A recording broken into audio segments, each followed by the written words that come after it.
नमस्कार दोस्तों, स्वागत है आपका master Umesh Kumar real fighter channel में। दोस्तों, आज हम निष्ठा प्रशिक्षण के तहत सभी राज्यों के शिक्षकों के लिए विद्यालय प्रक्रियाओं में जेंडर समावेशन के सही और सटीक प्रश्न और उत्तर लेके आए हैं। तो आइए दोस्तों शुरू करते हैं। नमस्कार दोस्तों, जेंडर महिलाओं का नहीं बल्कि आम जन का मुद्दा क्यों है? इसका उत्तर है, इसका सरोकार सिर्फ महिला के मुद्दों से कहीं अधिक है। निम्नलिखित में से कौन सी कक्षा में अध्यापक की भूमिका का भाग नहीं है? उत्तर, विद्यार्थी के गृह कार्य को करना। विद्यालयों के कार्यक्रम में सामान्यतः लड़कियां मुख्य अतिथियों को गुलदस्ता भेंट करती हैं। यह निम्नलिखित में से किसका उदाहरण है? अप्रत्यक्ष प्रत्यक्ष पाठ चर्चा।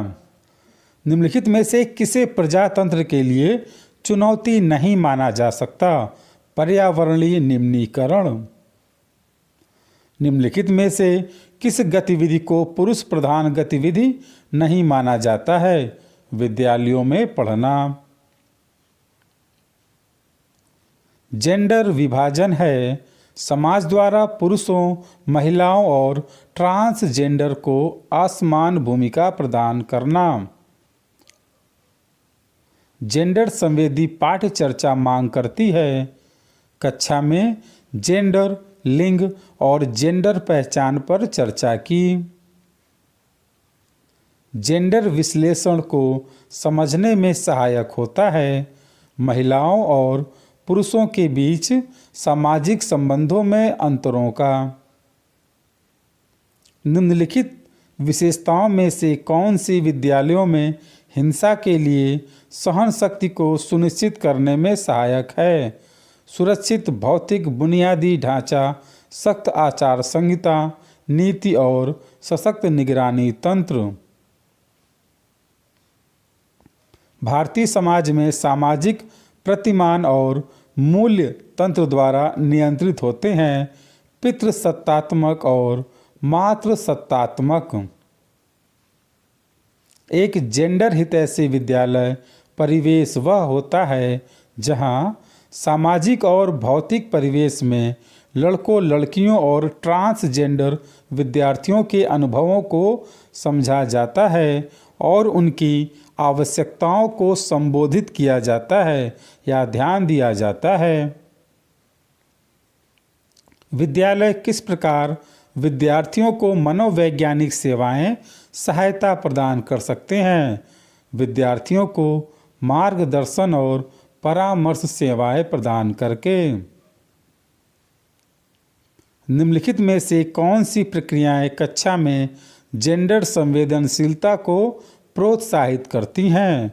इसका उत्तर होगा, कक्षा के गतिविधियों में लड़कों और लड़कियों को संबोधित करने के लिए सतर्कता के उपयोग को सुनिश्चित करना। निम्नलिखित में से कौन सा वाक्य जैविक है? महिलाओं को मासिक चक्र के दौरान अत्यधिक पीड़ा होती है। प्रच्छन्न अप्रत्यक्ष पाठ चर्चा के विषय में निम्न में से क्या सत्य नहीं है? इसका अर्थ, कक्षा में संरचनाबद्ध तरीके से अधिकारित, लिखित और अभीष्ट पाठों, मूल्यों और मानकों को पढ़ाया जाना है। कक्षाओं में किस प्रकार की अध्ययन सामग्री का उपयोग किया जाना चाहिए? अध्ययन सामग्री जो सभी जेंडर के विविध समूहों की आवश्यकताओं के लिए संवेदी हो।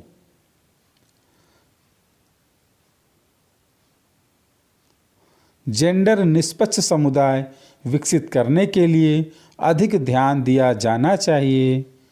लड़कों, लड़कियों और ट्रांसजेंडर बच्चों और माता-पिता समेत पूरे समुदाय के लिए। निम्नलिखित में से कौन सा कथन लड़कों, पुरुषों के लिए जेंडर रूढ़ि नहीं है? लड़के पुरुष खाना पका सकते हैं और घर की देखभाल कर सकते हैं। निम्नलिखित में से कौन सा जेंडर भेदभाव का प्रकार नहीं है? पुरुषों और महिलाओं के लिए समान वेतन प्रावधान। समाज विज्ञान में निम्न में से किस विषय को जेंडर आयामों में सम्मिलित करना उपयुक्त नहीं होगा? सौर तंत्र। किशोरावस्था जीवन चक्र की एक महत्वपूर्ण और जटिल अवस्था है। निम्नलिखित में से कौन से सोच व्यवहार में उत्कंठा और गिलानी को दूर करने में सहायक हो सकता है? उत्तर, उनको स्वतंत्र रूप से व्यक्त करने के लिए सुरक्षित स्थान प्रदान करना और उनकी समस्याओं को धैर्यपूर्वक सुनना। पाठ्यपुस्तकों को किस प्रकार अधिक जेंडर समावेशी बनाया जा सकता है? जेंडर उदासीन भाषा के उपयोग, जेंडर समानता के चित्रों के प्रदर्शन और महिलाओं और ट्रांसजेंडर व्यक्तियों के केस अध्ययनों को सुनिश्चित करके।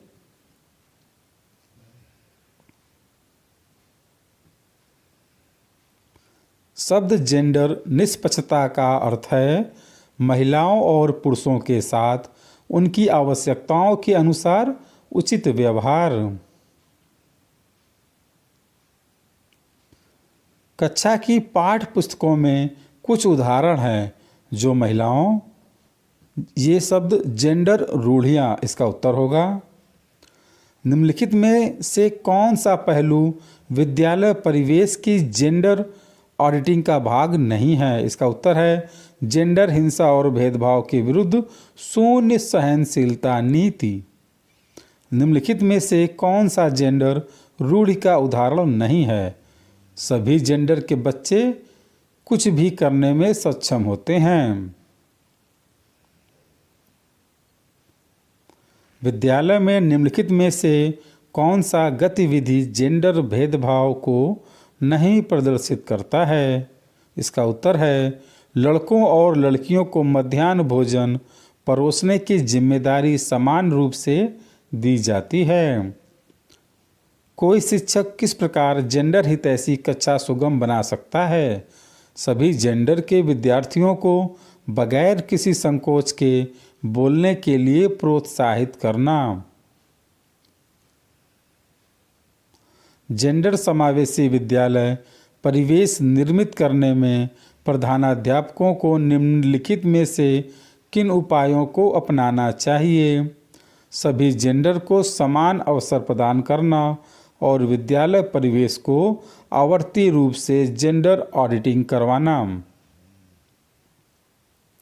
सामाजिक विज्ञान के शिक्षण अधिगम में जेंडर परिप्रेक्ष्यों का प्रभावी समाकलन विद्यार्थियों को सक्षम बनाएगा। सामाजिक, राजनीतिक और आर्थिक मुद्दों को समीक्षात्मक रूप से परखने और असमानता के विभिन्न पहलुओं पर। निम्नलिखित में से कौन सा कथन लड़कियों महिलाओं के लिए जेंडर रूढ़ि नहीं है?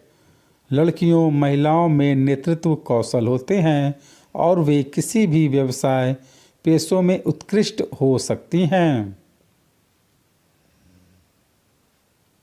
विद्यालयों में प्रच्छन्न या अप्रत्यक्ष पाठ्यक्रम कैसे संचालित होता है? विद्यालय के भौतिक स्थानों और संगठनात्मक व्यवस्थाओं के द्वारा। हम किस प्रकार विषयों को जेंडर संवेदी तरीके से पढ़ाए जाने को सुनिश्चित कर सकते हैं? जेंडर से संबंधित सामाजिक रूप से गढ़े गए विचारों, संस्थानों और प्रथाओं के द्वारा। जेंडर समानता के सिद्धांत का अर्थ है सभी जेंडर पुरुषों, महिलाओं और ट्रांसजेंडर व्यक्तियों के साथ एक जैसा व्यवहार। निम्नलिखित में से कौन सा उदाहरण महिला अधिकारों के लिए सत्य नहीं है? उन्हें वेतन का समान अधिकार नहीं है। अध्यापक किस प्रकार एक संवेदनशील कक्षा परिवेश प्रदान कर सकते हैं? बच्चों के लिए सुरक्षित स्थान निर्मित करके, उनकी ज़रूरतों के प्रति आदर दिखाकर, उनकी बात सुनने के लिए उपलब्ध रहकर और उनके प्रति अपने पक्षपातों को त्यागने के लिए तैयार रहकर।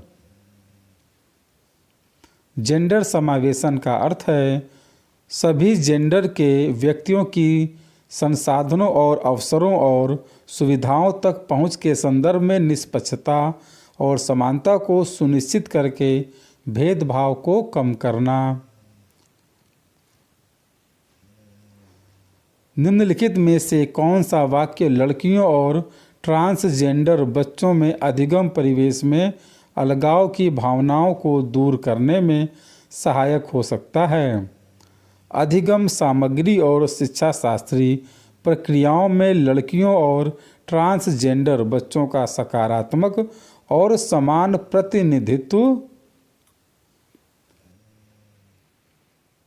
दोस्तों, वीडियो काम का हो तो लाइक शेयर कमेंट और अपना सपोर्ट जरूर कीजिएगा। धन्यवाद दोस्तों।